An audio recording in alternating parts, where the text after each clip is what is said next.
Hey everyone. I have some quick thoughts on lactate. Um, why? Well, it's a topic that's interested me for a long time, particularly because it was one of the first topics in exercise science, particularly in physiology, that I was introduced to that had misconceptions associated with it that I was taught about. That is, when my professor, when I was doing my undergraduate degree, was talking about this topic, he spoke about some misunderstandings that people have about lactate. And it was one of the first times I was made directly and keenly aware of the fact that there are people out there in the exercise field, even teachers, who don't speak correctly about the way certain things work in the body. I thought all of these truths up to that point were pretty cut and dried and that nobody disagreed on them and it was all pretty easy once you just read the thing out of the book. So that was part of what caught my interest. There are so many misconceptions about it. And probably part of it more recently has been reinforced by the fact that I had the good fortune of going over to Auburn when I was working on my master's, and I got to study, at least in one class, under Bruce Gladden, who, if you read his Vita, has done some great work in the field of lactate metabolism, among other things. And the biochemistry of exercise class that I took with him was really, really cool and taught me a lot about how these metabolic pathways work and how people might be looking at them wrong. And also how complicated some of these conversations can get. Really fascinating stuff, and I wish I could have stayed and taken that class over again, or that it wouldn't have ended, or that I could have taken other classes with him. Really great stuff. So, anyway, I've seen some discussions recently about this, heard discussions, read some discussions. And it just seems to be something that warrants, talking about from time to time. So, if you don't know what lactate is, I should get to the point and say what it is right now. Lactate is a product of anaerobic metabolism. Specifically, it's an offshoot of glycolysis. And what I mean by that is this. We learn glycolysis as the breakdown of glucose, which it is. And we're breaking the 6-carbon glucose down. And at the end of the pathway, there are 10 reactions. At the end of that pathway, we end up with this pair of 3-carbon molecules. And they're both the same molecule, known as pyruvate. And that then moves into the mitochondria where it can be converted into acetyl-CoA and then brought into the citric acid cycle, also known as the Krebs cycle or the TCA cycle. And aerobic metabolism can occur and all kinds of cool stuff can happen in there. But sometimes we build up pyruvate too quickly and we're not able to get it into the mitochondria quickly enough. And when that happens, well, if that builds up too much, all the processes or all the chemical reactions before it in glycolysis potentially could back up. Inhibition can start through a bunch of different mechanisms I'm not going to get into here. But the point is, it is not good for flux or for flow through that pathway if we have too much of the product at the end building up without going somewhere. It's kind of like an assembly line. There's this idea of mass action in chemistry where, the direction of a reaction will depend on how much stuff you have on which side of the reaction. So if I have a whole bunch of these ingredients on this side of the reaction, they will push the reaction one way. And then if these ingredients on the other side, what were originally the products, they build up too much, they can push it back the other way. So the products become the reactants. They can go back and forth. Now, whether or not that happens depends on the nature of the reaction, and it's beyond the scope of this video. But the point is, pyruvate can build up at the end of glycolysis.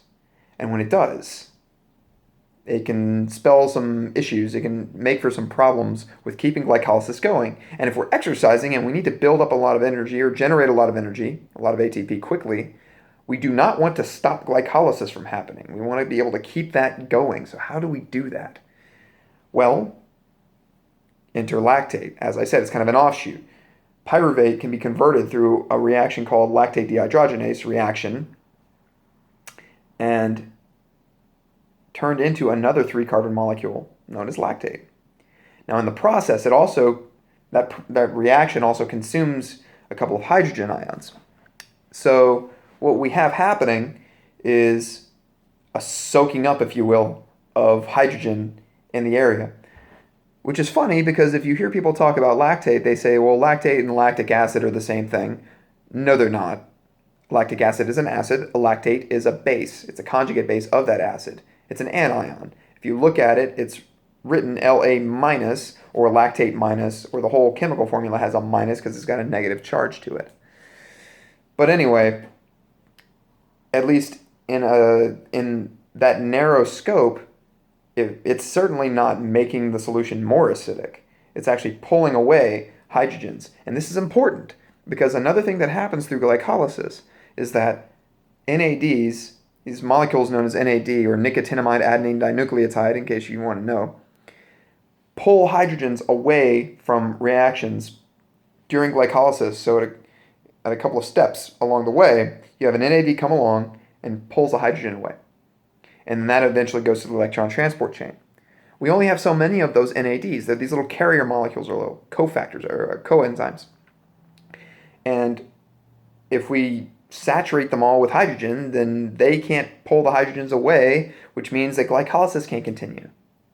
So when lactate is able to pull hydrogens away when it's being formed from pyruvate, it allows for us to decrease the concentration of hydrogen in the cytoplasm right there and potentially free up NADs so they can keep going through glycolysis. So what's the point of all of this? The point of this is that lactate is important. It is not just a waste product. It allows glycolysis to continue by offloading some of these other molecules that we only have limited supplies of. Additionally, lactate can be used in a few different places in the body. Even if it's not used locally in the muscle where it's made, though it potentially could be, it can be sent to other places where it can be converted back to pyruvate. Highly oxidative muscles will typically be good at this. So it can send it away to other muscles. Lactate can be sent in the blood to the heart or to the brain, but various places where it can be converted back to pyruvate and then used aerobically. In addition, our liver can convert pyruvate back to glucose. Just as we can break glucose down through glycolysis and eventually get pyruvate or lactate, we can take that lactate and go the other way, though the reactions are a little different. And there's a process called gluconeogenesis where we create new glucose, hence the name, in the liver from various things, and lactate is one of those things. And specifically, that is called, when it's lactate being converted to glucose, it's called the Cori cycle. And it's actually a very simple, fairly simple process. You can look it up, CORI, the Cori cycle. So all of this is to say that lactate is not one of these things that that's just a waste product. It's far more than that. It's an important integral part of anaerobic metabolism and indirectly contributes to aerobic metabolism. At least aerobically paying off some of the debt, if you will, that we incur during anaerobic metabolism. Another cool thing is that we're making this stuff all the time. Sometimes people say, oh, lactate accumulates when you work out really hard or when you're trying to produce energy really fast. That's not entirely correct. That does happen, but that's not the only time it happens. Your red blood cells are creating it all the time. Why? Because they don't have mitochondria. So they run on glucose, they burn through this stuff, and inevitably they create lactate. And of course that gets dumped into the blood. So you have some resting level of lactate in your blood at all times as a healthy individual because your red blood cells are making it. So even if your muscles aren't dumping it into the blood, the red blood cells, which are already in the blood, are making it. Something else cool to think about. And a final point, and I'll let you go because I didn't want to ramble too long, is this. There's a misconception about lactate. And you already know, if you've paid attention this long, that this is a misconception, but I want to speak to it directly, and that is this idea that lactate is produced when there's not enough oxygen available. That's not true. Now, lactate could accumulate if the muscle cell is ischemic, that is, if it's deprived of oxygen, or if it's hypoxic, I should say.